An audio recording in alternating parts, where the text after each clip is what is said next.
절박한 문제 앞에서 어떻게 해야 될지 알지 못하고 기도하는 성도님들 바라보면 마치 이스라엘 백성이 광야에서 어려움을 만나서 어디로 가야 될지, 무엇을 해야 될지 마음을 잡지 못해서 갈팡질팡하는 그 모습을 보는 것 같은 느낌들이 자주 들게 됩니다. 이스라엘 백성들 속에 이런 의문이 있지 않았겠어요? 이 길은 하나님께서 인도하신 길이라는 확신이 있는데 왜 우리들 앞에는 이런 어려운 문제들이 많이 일어나고 있는가? 그리고 왜 우리로 하여금 이 고달픈 광야길을 하나님이 걷게 하실까 하는 그런 의문을 갖고 있지 않을까요? 이것이 그들만의 의문일까요? 오늘 우리의 삶 속에도 이런 의문이 일어나지 않나요? 하나님을 내가 믿고 그 하나님 살아계심도 내가 믿는데 그 하나님이 사랑이라는 사실도 나는 믿는데 왜 내 인생살이에는 왜 이리 어려운 문제들이 이렇게 내 인생 속에 많이 나타날까? 그리고 산다는 것이 이렇게 고달픈 것인가? 신앙생활을 하는데도 불구하고 참 채워지지 않은 우리 인생의 갈등과 어려운 문제 앞에 우리는 자주 멈춰설 때가 적지 않습니다. 오늘 본문을 보면 계속해서 나오는 단어가 있는데 그 단어가 무엇인가 하면 원망이란 단어입니다. 2절 시작부터 시작해서 그 뒤로 계속 이어지는 말씀이 진행됨에 따라서 6번이나 원망한 이스라엘의 모습을 바라보게 됩니다. 이것은 뭔가 하면 그들이 직면하고 있는 문제가 얼만큼 절박하고 간절하고 안타까운가 하는 것을 잘 보여주게 됩니다. 홍해의 감격과 마라의 기적과 엘림의 위로를 경험하고도 그들은 계속 원망할 수밖에 없는 그 상황들이 뭐였을까요? 왜냐하면 그들이 출애굽한 지 한 달 정도 되었을 때 그들의 양식이 바닥이 났습니다. 근데 문제는 양식이 떨어졌을 뿐 아니라 이곳은 양식을 구할 수도 없고 앞으로 구할 가능성도 보이지 않는, 그들이 애굽에서 갖고 온 그 양식이 다 떨어졌을 때 이제는 우리가 굶어 죽는 수밖에 없구나 하는 현실적인 문제가 그들 피부에 확 와닿으면서 더 이상 미래를 예측할 수 없는 그 문제 앞에 그들은 우리 원망이라기보다는 불평이라기보다는 절규에 가까운 어떻게 살아갈까 하는 그런 마음들을 잘 표현한 성경의 내용이라고 볼 수가 있습니다.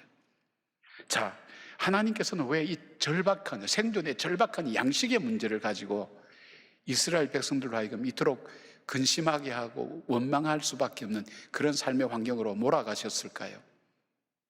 어쩌면 오늘 내 삶 속에 이유를 알 수 없는 그 문제를 하나님께서 내게 허락하신 이유가 뭘까요?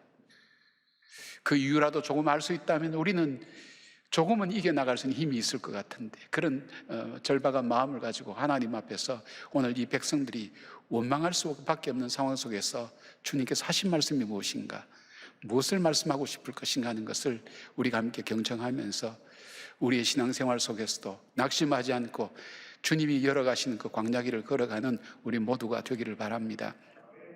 자, 양식의 문제를 통해서 이스라엘 백성들에게 주님께서 하시고 싶은 말씀이 뭘까요? 첫 번째는 하나님은 자기 백성을 먹이시는 하나님이시다 하는 것을 깨닫게 하기 위함이었습니다. 4절 말씀 보니까 그때에 여호와께서 모세에게 이르시되 보라, 내가 너희를 위하여 하늘에서 양식을 비같이 내리리니 백성이 나가서 일용할 양식을 날마다 거둘 것이니라. 그 다음에 15절 보니까 이스라엘 자손이 보고 그것이 무엇인가 알지 못하여 서로 이르되 이것이 무엇이냐 하니 모세가 그들에게 이르되 이는 여호와께서 너에게 주어 먹게 하신 양식이라고 그렇게 말씀합니다.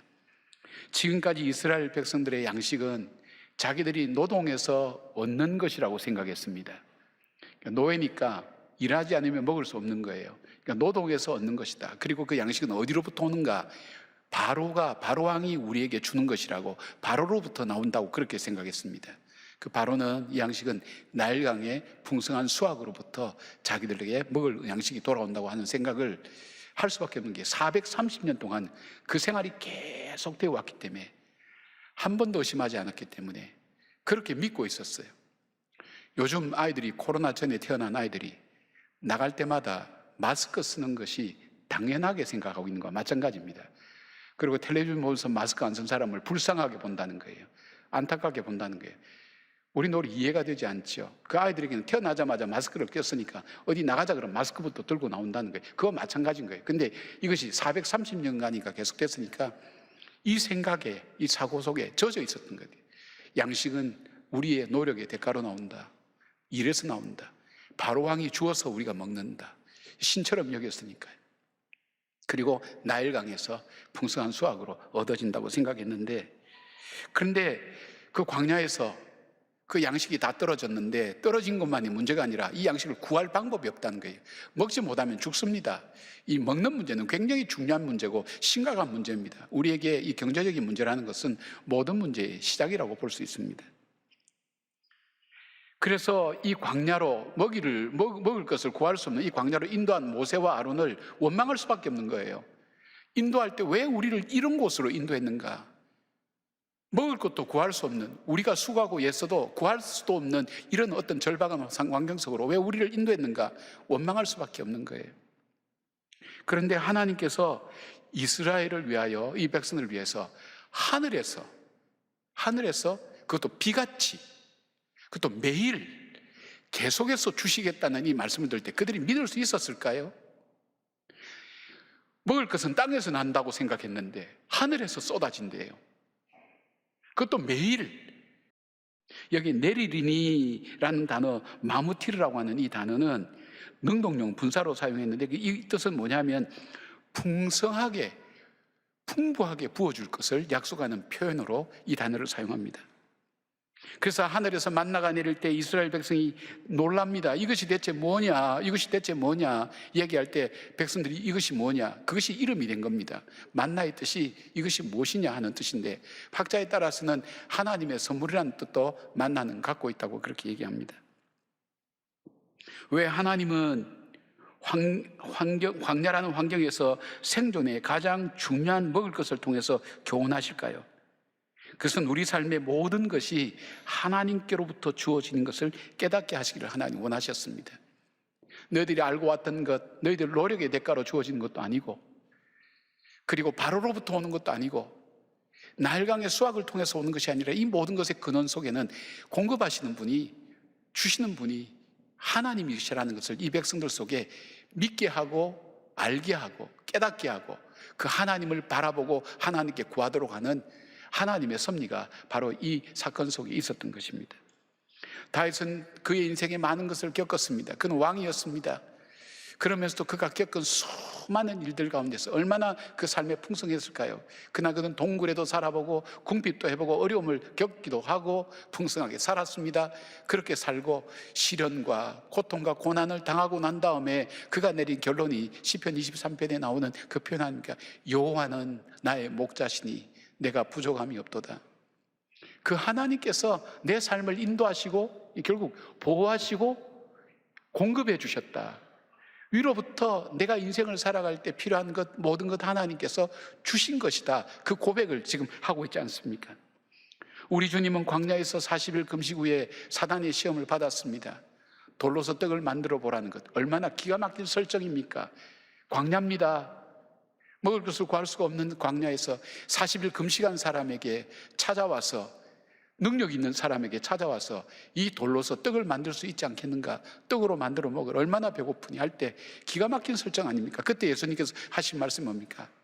사람이 떡으로만 사는 것이 아니라 하나님의 입에서 나오는 말씀으로 산다고 그렇게 대답하시면서 이 유혹을 물리치고 잘못된 우리의 신앙과 생각과 그것을 유혹하는 모든 것을 분명히 깨우쳐 주지 않았습니까?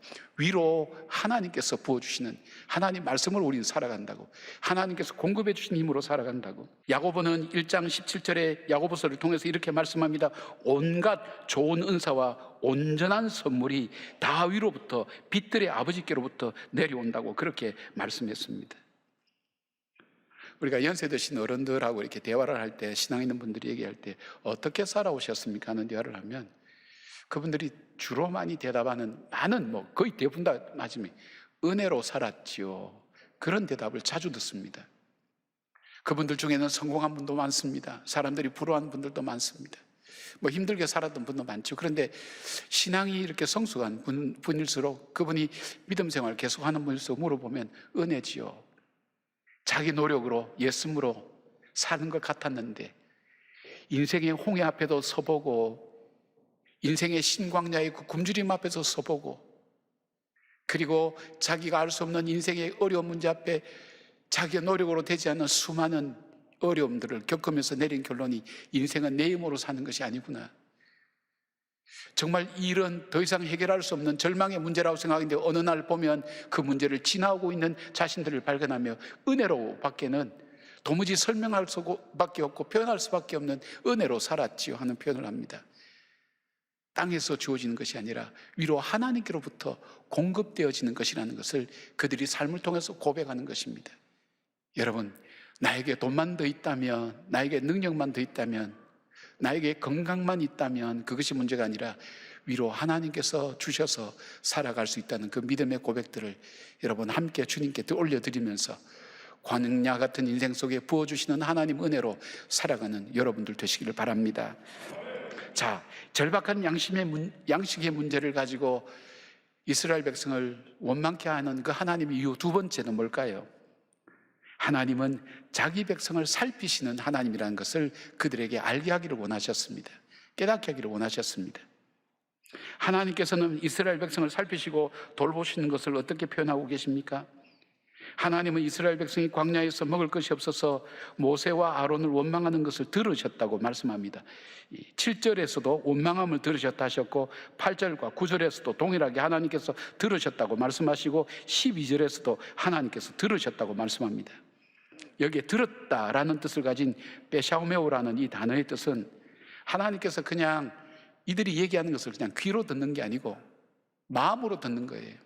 진심으로 듣는 거예요. 그들의 불평과 원망 속에 불평과 원망 표현된 그것보다도 중요한 것은 그들이 얼만큼 절박함을 느끼고 안타까움으로 하나님 앞에 부르짖고 있는가 하는 것을 들으시고 이해하시고 알고 계신다는 거예요.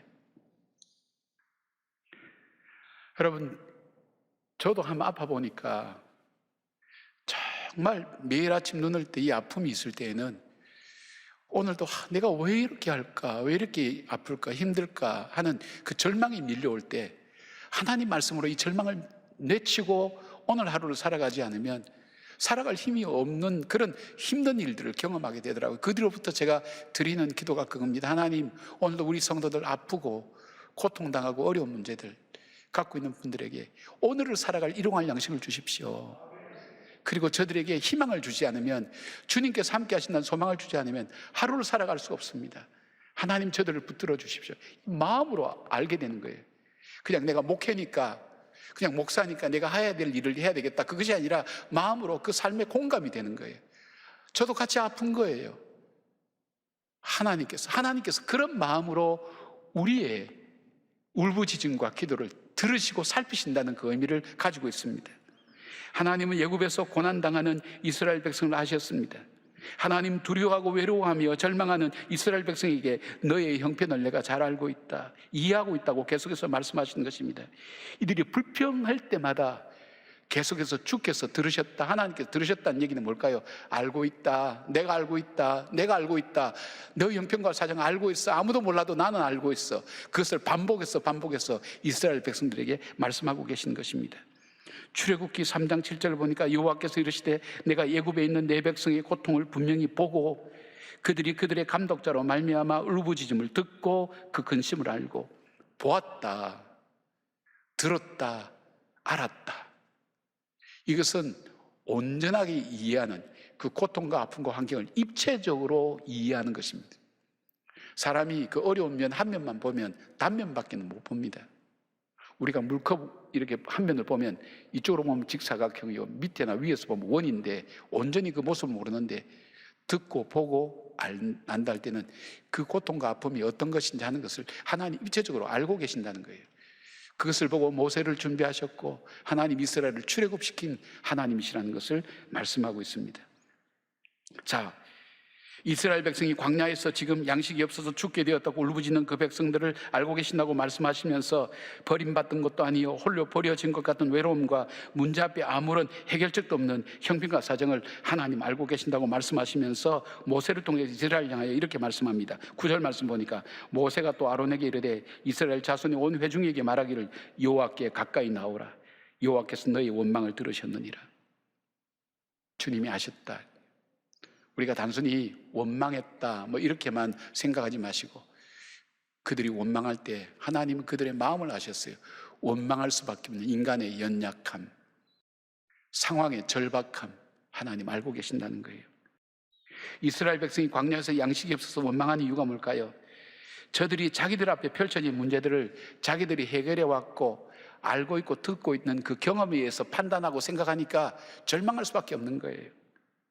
이것은 예굽에서 가졌던 이스라엘 백성들의 습관이었습니다. 노예의 습관이었습니다. 노예의 삶의 구조였습니다. 자신들이 할 수 없으면 포기하고 절망하는 것이 저들의 모습이었습니다.